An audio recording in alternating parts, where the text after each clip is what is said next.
Esta semana, Fran, hablamos, lo decía yo en la introducción, de un tema que asusta en tanto desde la llegada de Donald Trump, pues parece que la defensa va a ser un tema importante, pero cuéntanos más, cuéntanos porque hemos preparado un episodio esta semana sobre la defensa. Bueno, tú lo estás diciendo, es uno de los grandes temas a nivel internacional.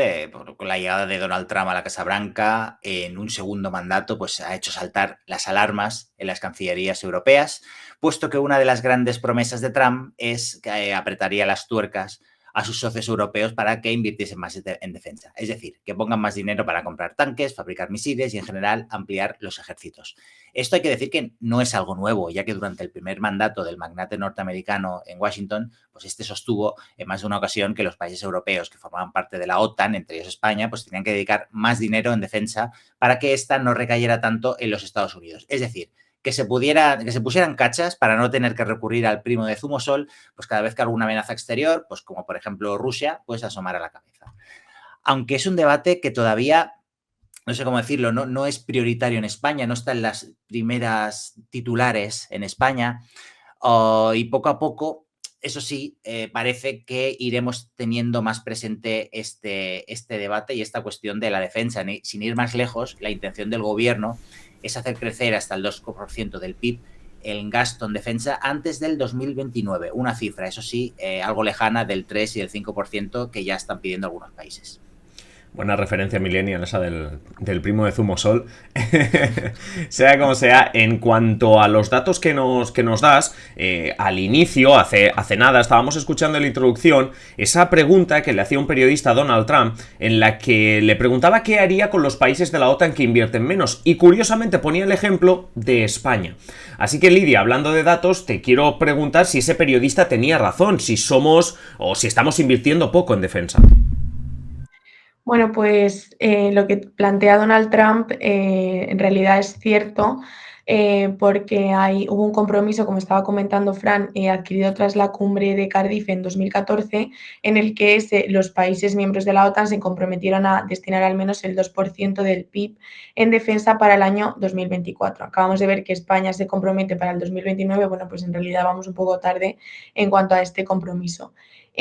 Actualmente, tres cuartas partes de los países integrados en la OTAN cumplen este compromiso, pero aún así no parece suficiente, ya que, como comentaba Fran, Trump ha llegado a hablar de llegar al 5% y desde la propia Alianza Atlántica se proponen también cómo llegar al mínimo del 3%.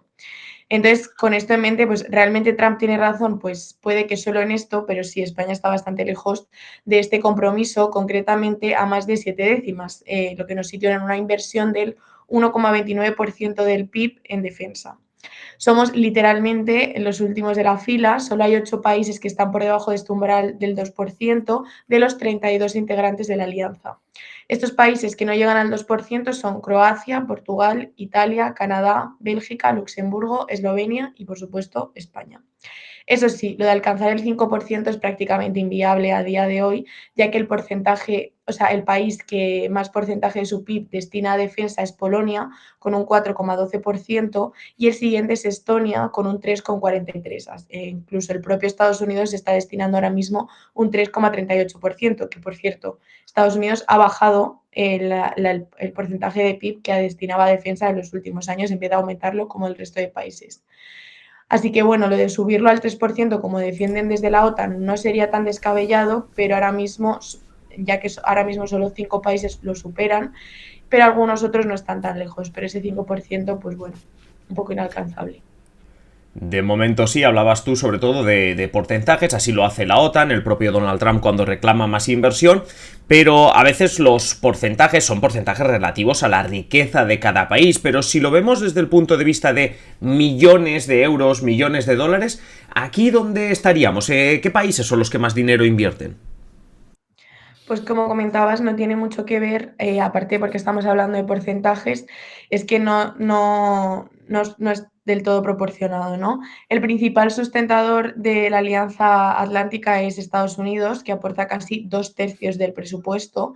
En 2024 el presupuesto fue de 1.400 billones de dólares y de estos 967.000 millones los aportaba Estados Unidos. Los otros 500.000 millones restantes, me cuesta hasta decirlo de las cantidades que son, lo aportaban entre los países europeos y Canadá. El país europeo que más aporta es Alemania, con 97.000 millones, o Francia, con 64.000 millones también. Pero como veis, pues están bastante lejos de Estados Unidos. Y bueno, pues como curiosidad, España aporta 21.000 millones, que así en cifra, en comparativa, es poco, pero bueno, no está nada mal. Por no liarlo mucho, o sea, por no liarnos mucho con los datos, es 1,4 billones con B de Barcelona y luego están los 967.000, como dices, por un lado y los 500.000 con otro. Pero ¿sabes qué pasa? Que por desgracia, como nunca ganaremos esa cantidad de dinero, es un poco lioso. La verdad que cambiar de millón... Y por cierto, una cosa más liosa, que seguro que muchos que nos escuchan lo saben, que en Estados Unidos 1 billón es 1.000 millones, mientras que en Europa 1 billón es 1 millón de millones. O sea que, Lidia, vamos, hoy esta semana has tenido un reto importante manejando el dinero. Pero bueno, oye, volviendo precisamente a España, estamos viendo, ¿no?, que estamos a la cola en cuanto a la inversión en defensa. Pero, ¿cómo se reparte esa partida de dinero para defensa? Pues sí, volviendo un poco a cómo se distribuye desde aquí, hace unos episodios hablamos de los presupuestos generales del Estado y veíamos que defensa está entre los servicios públicos básicos, que engloba también a justicia o política exterior, y que en su conjunto toda esta partida agrupa el 6% de los presupuestos. Dentro de este bloque, defensa es el área que más dinero recibe y son concretamente 12.300 millones de euros de presupuesto. Con esto, claro, dentro de defensa lo que más dinero se lleva o recibe es lo que se denominan los programas especiales de modernización, que tienen un presupuesto de 4.900 millones, que desde 2016 es la partida más grande y se ha ido incrementando con el tiempo, y desde 2021, o sea, ha aumentado un 50% desde 2021, solo en 4 años. Esto es principalmente la inversión en las Fuerzas Armadas para que puedan afrontar los compromisos internacionales. De hecho, se nombra específicamente los compromisos de la OTAN. Concretamente, estamos hablando pues, de renovar armas de última generación, el desarrollo de programas de cooperación internacional o maquinaria pues, como aviones, helicópteros y demás. Los siguientes son 2.500 millones que se destinan a la Administración y Servicios Generales de Defensa, que se centra básicamente en gastos de personal y gastos de bienes y servicios, y también muy de cerca están los gastos operativos de las Fuerzas Armadas, que viene a ser también todo lo relacionado con el personal. Hay otras partidas que son como el apoyo logístico, las personas en reserva, la formación del personal de las Fuerzas Armadas.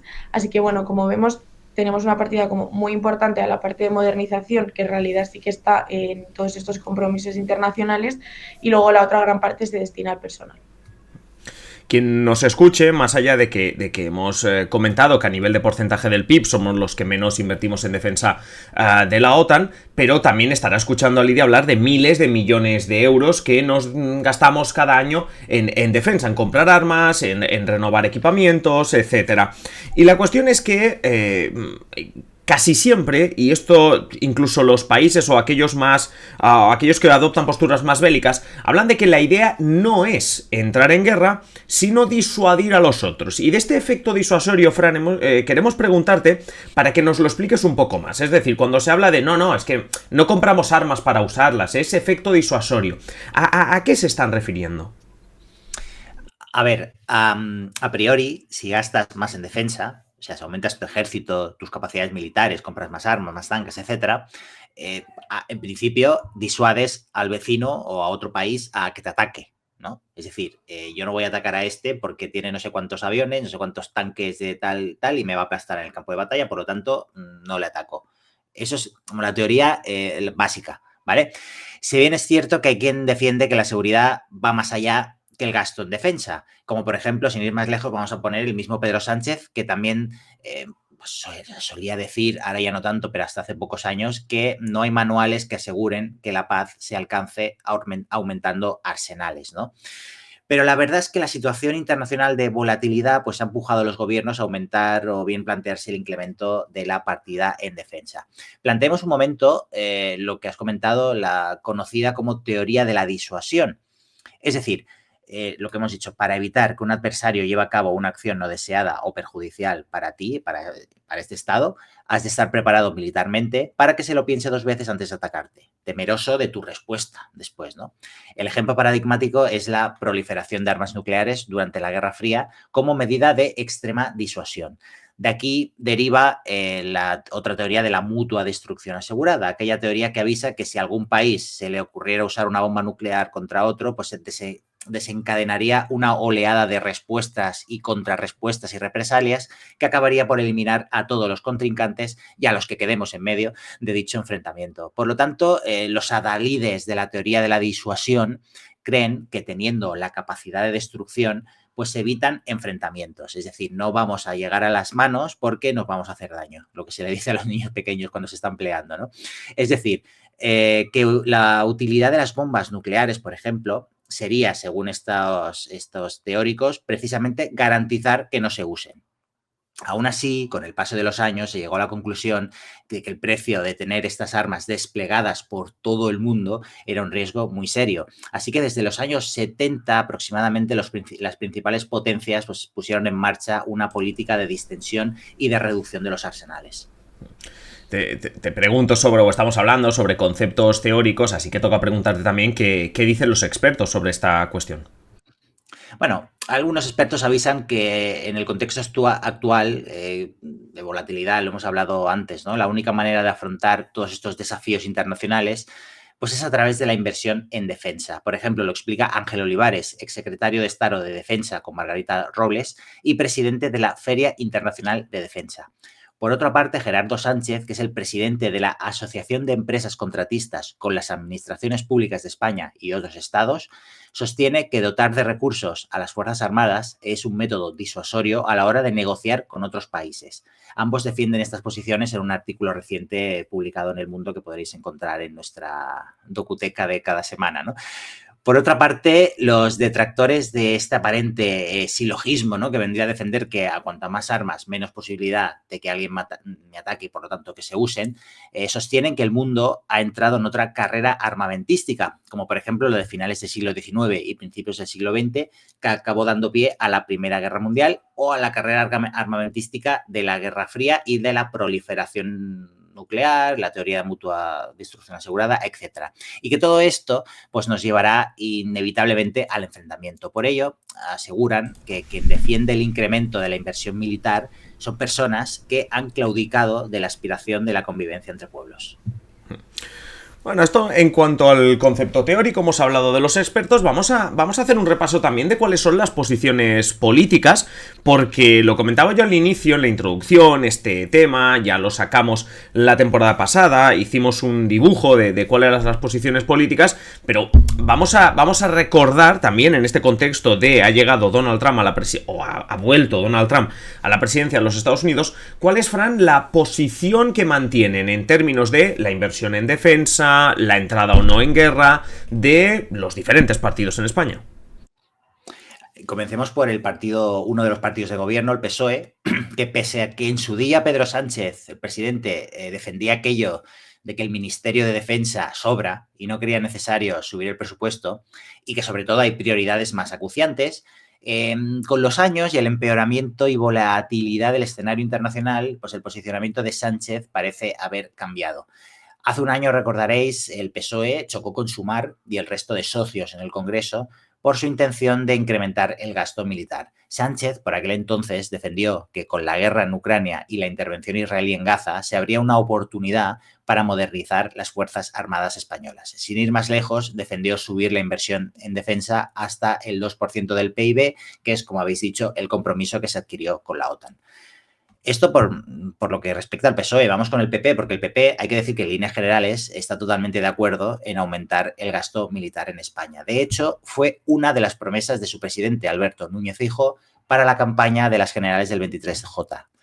Por aquel entonces prometió que de ser presidente, poco más que aumentaría el número de militares y que seguro llegaría el 2% del PIB en gasto en defensa.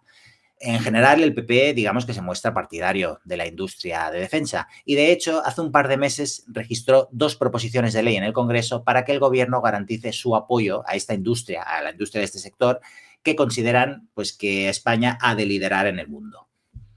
Del PP vamos a quedarnos a la derecha, vamos a ver qué opina Vox. Vox, digamos que hace tiempo que pide aumentar el gasto militar. Es otra de sus líneas generales, de sus promesas. Está en la línea de incrementarlo hasta el 2% del PIB, como pide la OTAN, y a su vez promover la industria militar española en el entorno internacional, un poco en la línea de lo que comenta el PP.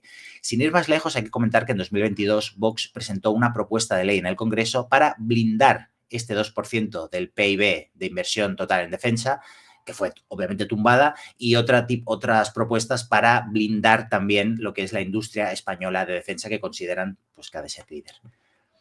Y nos vamos a la izquierda porque vamos a hablar de Sumar, porque antes hablábamos de la controversia entre PSOE y Sumar de hace aproximadamente un año, en referencia a la intención del gobierno de incrementar el gasto militar. Por aquel entonces portavoz de Sumar en el Congreso, Íñigo Rejón, tildó esta decisión de insensata carrera armamentística y pidió al gobierno suspender ese compromiso del 2% del PIB de gasto contraído con la OTAN.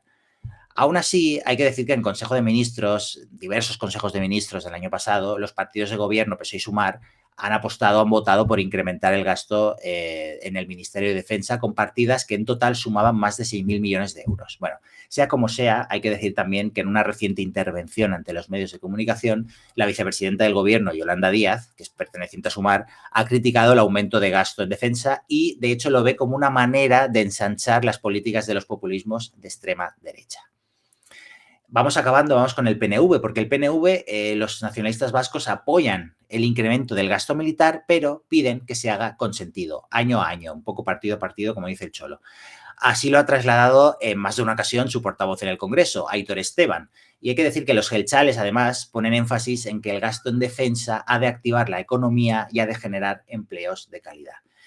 Y por último, nos vamos a los partidos nacionalistas, el resto de partidos nacionalistas independentistas. Estamos hablando de Junts, Esquerra y Bildu, que los he metido en un mismo saco porque son las dos formaciones independentistas catalanas en el Congreso, y Bildu siempre han mantenido una actitud más bien beligerante con el tema de las Fuerzas Armadas, y es un tema que les genera alergia, por lo tanto son contrarios a cualquier gasto incremento, o sea, cualquier incremento del gasto en defensa. Podríamos decir que con la excepción de Junts podemos generar dos bloques, el de la izquierda más proclive a no cumplir con ese compromiso o a no llegar o a no incrementar el gasto de defensa, y una derecha que sí que es más proclive. Llega un punto que a mí me gusta bastante cuando hacemos los episodios, y es que es el contraste entre las posiciones políticas que nos has presentado, Fran, y la opinión, la posición de los ciudadanos que siempre nos trae Lidia. Y en este caso la pregunta pertinente, como el episodio se basa sobre todo en esa demanda del nuevo presidente de los Estados Unidos de incrementar nuestro gasto en defensa, pues la pregunta pertinente es si realmente los ciudadanos, los españoles, están de acuerdo o no en invertir más en defensa.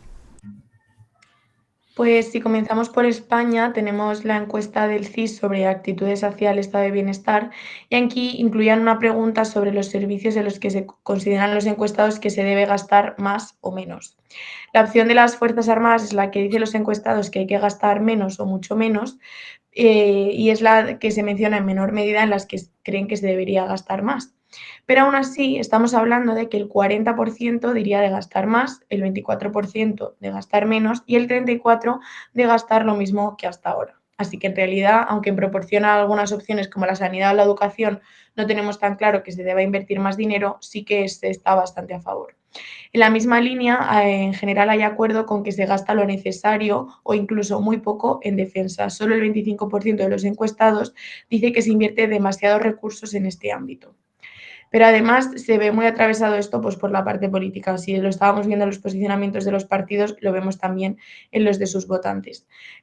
Aquellos que votan a la derecha, que optan por Vox o por el PP, tienen mucho más claro que hay que invertir más en defensa, si lo cree hasta el 75% de los votantes de Vox o el 64% de los que votan al PP, mientras que solo el 30% de los votantes del PSOE cree que hay que invertir más en defensa, y el 8% de los de Sumar. O sea que aquí vemos un poco las diferencias. Más allá de la parte política, vemos que por edad las generaciones muy jóvenes o ya aquellas mayores de 65 son las que creen que hay que invertir más en defensa y no hay diferencias por género. En general, hombres y mujeres están bastante de acuerdo en esto. Como has empezado diciendo lo de comenzamos hablando por España, intuyo que es que tenemos también o nos podemos comparar con el resto de europeos.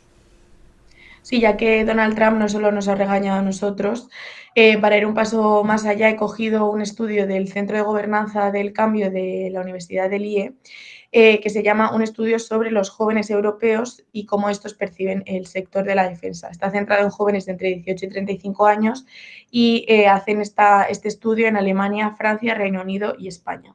En general, pues preguntan un poco sobre seguridad y defensa, pero bueno, también tienen algunas preguntas como que son más específicas para este episodio. Vemos que entre los diferentes riesgos que pueden enfrentar la seguridad europea, la que más destacan los encuestados es el terrorismo, los ciberataques, los desastres naturales y Rusia, así Rusia como general. Luego también mencionan todo lo que tiene que ver con la guerra entre Hamas e Israel, la migración irregular, China o incluso las próximas elecciones de Estados Unidos. Y esto es bastante homogéneo entre todos los países. Recuerdo que esto solo lo contestan los jóvenes, pero bueno, nos podemos hacer una idea. Luego preguntan también sobre la pertenencia a la OTAN, si es algo positivo o negativo para el país, y en general la tendencia es interpretarlo como algo positivo, pero hay diferencias entre los distintos países. Los más favorables a la OTAN son España y Reino Unido, donde más del 70% lo consideran positivo, que su país pertenezca a esta alianza. Baja bastante en Alemania, donde así lo considera el 67%, y ya Francia baja al 54%, o sea, casi que solo la mitad lo ve como algo positivo. Estas preguntas son interesantes, pero ¿tenemos algo también sobre la inversión en defensa? ¿Sobre si hay que invertir más o no? Sí, en este informe también hay preguntas muy parecidas a las que veíamos en el CIS, y es que de hecho, para contextualizar una de ellas, hablan de este límite del 2% del CIS, del PIB, impuesto desde la OTAN, para preguntar si lo consideran adecuado o insuficiente el dinero que se está dedicando a defensa actualmente en sus países. Los 4 países tienen posicionamientos similares y vemos que en torno al 13-15% lo considera excesivo, o sea, muy pocos. El 30% que no lo considera insuficiente, y ya tenemos a la posición intermedia este 45-50% que cree que es adecuado, que está bien tal como está. En general, bastante favorables a aumentar la inversión, aunque cuando preguntan por servicios concretos hay más tendencia a decir que hay que invertir más en sanidad, educación o empleo, igual que ocurría cuando lo mirábamos en el CIS, pero ojo, porque la inversión en defensa sí que tendría prioridad para la mayoría de los encuestados sobre combatir el cambio climático o combatir la desigualdad de género. Pues me parece interesante subrayar esto último, ¿no? Esto de superar la defensa al combatir el cambio climático o la desigualdad de género. Creo que es llamativo. Muchas gracias, Lidia. Tú siempre nos traes los datos, y lo que siempre también nos trae Fran son esas recomendaciones, esa docuteca, ¿no? Que decías tú antes. Por cierto, una docuteca que, ya sabéis, siempre encontraréis en patreon.com/simplepolítica. Cada jueves por la tarde encontraréis todos esos artículos, no solo los que nos va a recomendar ahora Fran, sino todo aquello que, bueno, pues que Lidia, por ejemplo, ha mencionado, los estudios, todo lo que usamos para preparar el episodio. No me enrollo más, Fran, ¿qué nos traes esta semana? ¿Qué artículos vamos a encontrar en esa docuteca para entender mejor esta cuestión de la defensa? Vale, son 3 artículos de diversa índole, comenzando por el primero publicado en El Orden Mundial, de Álvaro Merino, y titulado El gasto en defensa de los países de la OTAN. Sencillo, es un ilustrativo artículo donde se especifica cuánto dinero dedica cada país de la OTAN de su PIB para gasto militar. Es muy ilustrativo y un poco pues, nos ayudará a entender todo lo que estamos hablando hoy. Por otro lado, os he recomendado un artículo de La Marea, del economista Fernando Luengo, titulado Trump, Europa y el gasto militar, en el que avisa que aumentar el gasto político el gasto público en defensa y en armas en general, pues tiene efectos devastadores para la economía y la población. Es decir, aquello de que no se invierta el dinero donde se tiene que invertir, ¿no? Y por último, os quiero recomendar un artículo, entrevista a El Gran Continent, que es una entrevista a Ruben Breckesman, que es el ministro de Defensa en los Países Bajos, que se titula, es una declaración del ministro que dice: estamos construyendo ejércitos para una nueva era. Se trata de una entrevista con este ministro de la guerra neerlandés en el que da algunas respuestas al reto europeo de responder a la amenaza rusa, a la vez que Trump presiona para que gasten más en defensa. O sea, cómo hacer frente a este equilibrio, ¿no?, que tiene ahora que hacer Europa. Y como decimos, estos artículos y mucho más lo encontraréis en patreon.com/simplepolítica. Y antes de despediros, como siempre, daros tiempo a vosotros para, después de haber preparado toda esta información que nos habéis dado, conocer un poco vuestro punto de vista, porque desde el primer momento hablábamos de Estados Unidos, de esa declaración de Donald Trump. En unos minutos le preguntaremos a Emilio sobre las amenazas de Trump en cuanto a aranceles, en cuanto a lo que puede pasar si no invertimos en defensa, pero hay que reconocer que en una parte nos tiene pillados. Por ejemplo, desde la guerra de Ucrania es nuestro principal proveedor de gas, es decir, que si se enfada con nosotros, quizá no nos hace lo mismo que a los BRICS, como en ese error que tuvo, en ese desliz que tuvo al poco de llegar a la Casa Blanca, pero podríamos tener algunas consecuencias. Pero claro, por otro lado, lo que quiero preguntar, ¿cómo se gestiona esto con un gobierno de izquierdas con Sumar en él? Lidia, empiezo por ti. Pues creo que es bastante complicado, la verdad, porque de un lado tenemos al PSOE y con Margarita Robles, ¿no?, como ministra de Defensa, y todo lo bastante a favor de, evidentemente, aumentar la inversión en este ámbito, y ya no solo el PSOE como partido, ¿no?, sino como parte del gobierno, pues tiene que cumplir con estos acuerdos internacionales un poco, pues les guste o no, ¿no? Como comentaba Fran antes, han ido cambiando de postura según cuanto más tiempo han estado en el gobierno, así que bueno. Y de otro lado, a Sumar, que a priori pues tendría posiciones más pacifistas o incluso antimilitaristas, que podría chocar con esto, pero aún así yo la verdad que a Sumar no les veo como en esta postura tan claramente antimilitar como por ejemplo sí que tenía Podemos, que era como mucho más, iba a decir combativo en este aspecto, no es el mejor verbo, pero efectivamente era mucho más, tenían este posicionamiento como muchísimo más claro. Y para mí la otra clave, porque la verdad que me ha sorprendido bastante viendo los datos, es que realmente los ciudadanos no lo ven con malos ojos. No es una opinión tan impopular la de invertir más dinero en defensa y demás. Entonces, bueno, creo que quizás no es tan descabellado pues que el gobierno siga en esta línea y se ajuste un poco a lo que le piden los acuerdos internacionales. Parece entonces, Frank, que Pedro Sánchez no lo tendría tan difícil para convencer a los ciudadanos, pero dentro del Consejo de Ministros la cosa se complica. Sí, tal y como ha comentado Lidia, Sumar no es tan beligerante con este tema como Podemos, ¿no? Y ya con los lilas fuera del gobierno, pues no creo que a Pedro Sánchez o a Margarita Robles pues les cueste vender un aumento del gasto militar, tanto a la población, por un lado, como a sus socios, que están muy debilitados por la situación política en el país. Es decir, no me veo a Sumar partiendo peras con el PSOE por este tema, vaya. Por tanto, yo creo que no será difícil ver cómo un gobierno, sea este socialista o de otro color político en el futuro, pues aumente el gasto militar hasta el 2 o incluso el 3% del PIB y no reciba grandes muestras de desacuerdo entre la población. De hecho, y aquí Lidia ya lo ha apuntado, hay quien ya lo alerta, ¿no? Estos mensajes y proclamas a favor de aumentar el gasto militar crecen día a día y de alguna manera pues nos pueden ir preparando a la población para que entienda que es totalmente necesario llevarlo a cabo, ¿no? También es cierto que hay que apuntar que la geografía, ¿no?, también es un punto, ¿no?, en todo este tema, porque al no estar cerca de las zonas calientes, o sea, al no estar España cerca de las zonas actuales calientes, como Ucrania, por ejemplo, o Oriente Próximo, pues digamos que nuestro país vive a menudo al margen, entre comillas, de las preocupaciones de defensa de países como, por ejemplo, Polonia. Fijaos lo que dedica Polonia a defensa, tiene a los rusos ahí al lado, o incluso Alemania, por poner algún ejemplo de la Unión Europea, ¿no? Sí que es cierto que somos frontera con una zona con fuertes tensiones políticas como el norte de África, pero la posición de Marruecos, que está apoyado por los Estados Unidos casi de manera incondicional, pues de momento nos hace de cojín. Quiero decir que estamos lejos de las zonas calientes, pero no dejamos de estar en una zona de frontera, pues que en cualquier momento pueden suceder cosas. Pues sí, más allá de los datos, ahora en breve le preguntamos a Emilio también por esas zonas calientes dentro de la Unión Europea, más allá de su inversión, qué es lo que opinan sobre esta defensa y sobre cómo se debe mover Europa. Pero por supuesto esta es la visión y esto es, son los datos y los posicionamientos en España, y como siempre cada semana nos los traéis vosotros, Francisco Javier Rodríguez, Lidia Núñez. Ha sido un placer y nos escuchamos, nos hablamos la semana que viene. Gracias. Gracias, hasta luego.